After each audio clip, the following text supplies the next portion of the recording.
Substitution is the most common algebraic method of solving a system of linear equations. The advantage is being that you end up with an exact answer. The first step is to isolate. And what I mean by that is you're going to isolate one of the variables in one of the equations. You look at both of them and you say, which variable looks like it's already most isolated? And in this case, I'm going to choose the y in the first equation. So if I start with y minus 25x equals 400 and add 25x to both sides, I end up with 25x plus 400. The second step is going to be to substitute. Substitute. And what I mean by that is you're going to take what you've isolated and substitute it into the second equation.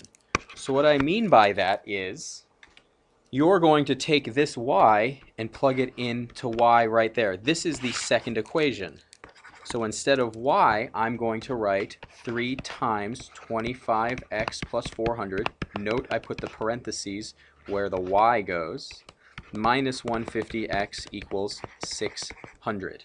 At this point, we have one equation and one variable. So first it was isolate, then it was substitute. The next step is going to be to solve. We're going to distribute. You get 75x plus 1200 minus 150x equals 600. We will then combine like terms, being 75x minus 150x, which is minus 75x plus 1200 equals 600.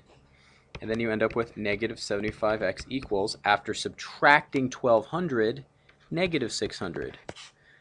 They're both negative, so you can make it 75x equals 600. So x is equal to 600 over 75. Now you might be tempted to pull out your calculator to do that, but instead you could figure out that both the top and the bottom are divisible by 25.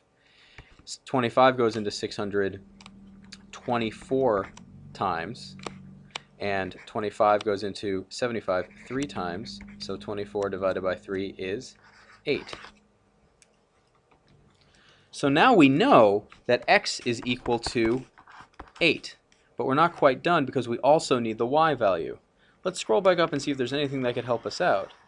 Oh look, we have isolated y right here. Go back and look at your original isolation to finish this third step of solving. So y equals 25x plus 400. So you're going to take this 8 and plug it in right there, and you get y is equal to 25 times 8 plus 400. So y is equal to 200 plus 400, which is 600.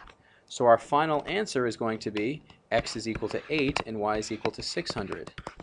If you wanted to check this answer, you would need to take your answer and throw it into the original two linear equations and see if the equations are true. And in this case, they work very nicely.